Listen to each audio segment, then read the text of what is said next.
So Yes, ma'am. what, myself. Would you agree with me that security issues limit the using of internet banking through technology, especially from the bankers? The bankers are not the risk takers, as we know. I want to not agree with that. Okay. Because bankers are little gray hoods, and they're very scared, and they want all their security and so on. But the challenge is not what they are. The challenge is what can be done to change that. So if you think about that, yeah, bankers are paranoid schizophrenics, and they're crazy, and they're very risk averse, and you got to dot every I and cross every T, and so on and so forth. But at their hearts, the banking leaders are capitalists. They want to make money. So I think if you come into something, you say, I've got a great idea, and it hits a security bump, it might be frustrating, but I don't think anything like that, it's rarely final. There's always ways. So in the list of things up here that are going to be important, as Dr. Yahya said, if you go through that list of things to watch, in that list of things to watch are solutions to security issues. And security, and as a matter of fact, I think frequently when you hit a security issue, you can almost turn it to your advantage. But you gotta kind of twist your head around it, because bankers are scary little dudes. I don't know if that answered, but I mean, I don't think it's a catch-all, but it's just a frustrating thing. Security would be the first question you would be asked. Yeah. If the answer is there, then they will look into the details. If it is not there, it's a showstopper. Yeah. They won't look further. Yeah.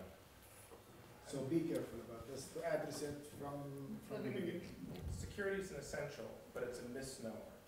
Is the reason I'll say this is in the U.S. payroll was one of the biggest outsourcing of all businesses in the U.S. So payroll has the most confidential information of almost any business. So if you outsource your payroll in the U.S. and people allow you to outsource, then it's only going to happen because A, it works, and B, people are going to accept the risk. If we in this room imply our own risk behavior to bankers, we'll probably A, never become bankers, but B, you'll never offer them a solution. Right. So my one observation is don't impose your values of fear or concern or confusion on customers. Ask the customer what they have as an issue. Because you just probably exposed yourself to what your issue was, not a banker's problem. And therefore security is way up there on the list, but it's like an essential. You need petrol for a car. Tick. That doesn't mean you don't buy a car because it needs petrol. You just have to put security on. Now, how much security will vary based on the quality and type of the solution and what criterion it is. It's not, does it have it or not? And therefore, I would encourage you to ask the customer or do homework. And finance, to Henry's point, is the second largest industry in the world. There is more research done on this industry than almost any other by universities and governments. So if you want data about risk and security, it's public on most of that. So just don't use your, I know you're in the security business, so I've got to kind of laugh. Are you in the security business? Yeah. Oh. I didn't get that. And by the way, if you're in banking, this sounds silly, but if you just go to the library and go through the Harvard Business Review backlog and pick out things on any topic we talked about today and read those, you've done 90% of the reading and research you'll ever have to do. All the white papers and stuff all over the world, there's billions of them. But you get some of those classic HBR articles, they'll get you a schooling on whether it's security or anything else like that. And most of them are free backlog now. $7.95 at the highest. Or $7.95 at the highest. And best written, best reading, best scholarship, I think. Somebody ask me a hard question. Like how do you grow hair? You don't ask that one. If you are going to invest, are you willing to invest in mobile banking application? Me? Yes. Yes. Do you see a future in that? Are you going to put the money and the effort? In any specific one? In the product, the mobile banking application. Probably. Are you actually going, are you willing to invest in this track? Mm-hmm. See, look at you.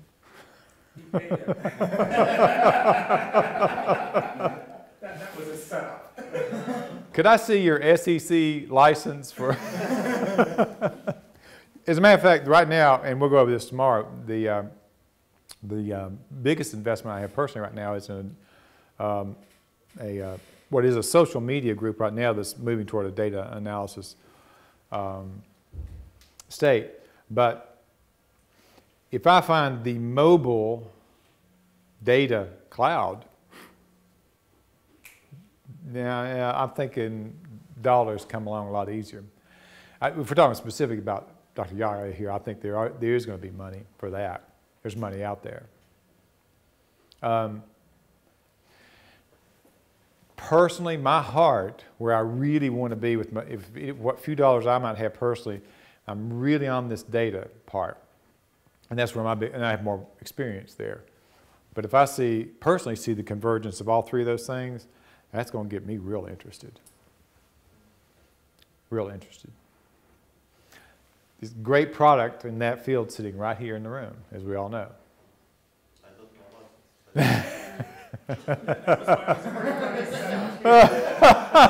about You two guys were asking a question that helped each other. Now, Henry is a global investor, but he also is here as an experienced banker and IT person. If you come to his next presentation, he's one of the few people from around the world that's going to tell you he's made a couple of mistakes, he's made a couple of successes. Part of the little spiel you heard today about finance is based on those lessons learned. He didn't give you the why. He just gave you a forward view today. But that's why he votes with his feet. Is that and this is his first trip to the Middle East. And his observations about opportunities has definitely changed based on being involved in this region. And that's part of the reason he's here. If we had time, we'd go right now segue to the conversation that it's not about money, that that entrepreneurship and innovation in the scale of things to be concerned about money is way down at the bottom. There are so many other important things that you need to cover and be aware of. And I learned the money lesson with my very first startup in 1985, which was one of the most fantastic failures you can ever imagine. I mean, it was awful. It was awful on an apocalyptic scale. But the good news of that was that I got some hint of the relative importance of money versus a lot of other things. And you know this too, even as you struggle for money, and you're always looking for money, and you always need money, and you're always worried about money, and you always need more money, at the same time, money is not what drives the success of your business. It never is. As a matter of fact, money, I want to reflect on it, fairly easy early money probably ruined us in my first venture. But we'll see, you know, there could have been just that I was stupid, but a combination thereof. That was an easy question. What do y'all think? Banking, entrepreneurship, innovation? And by the way, the situation we're talking about don't so much apply to Palestinian banks. Remember, we're talking about things you can do here that are geographically agnostic. You know, so you can be doing something for the hometown bank in West Jefferson, North Carolina, where I live, just as easy as anywhere else.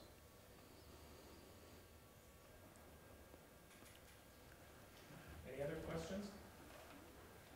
Henry's going to be here for the week.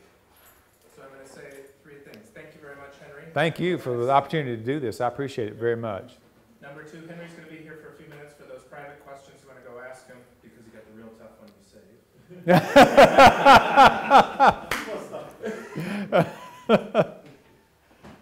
And number three, he will be here for the week, and he is trying to meet with as many people to understand as much about the region. And as part of the Badaya program, he is what an entrepreneur in residence is. An expert in 2 domains as we're positioning him based on his background. We're not talking about your music. By the way, I am a significant rock star guitarist, so let's not forget that. That's really important. Most entrepreneurs would like to be, correct? Yeah. So he's here as a financial or banking expert because he's been involved with this, as he said, most of his adult life. But he's also built IT companies and sold them. And if you want somebody who's got some first-hand experience and lost his hair doing it, here's a good person to talk to. So thank you very much, Aaron. Thank you. I appreciate your time.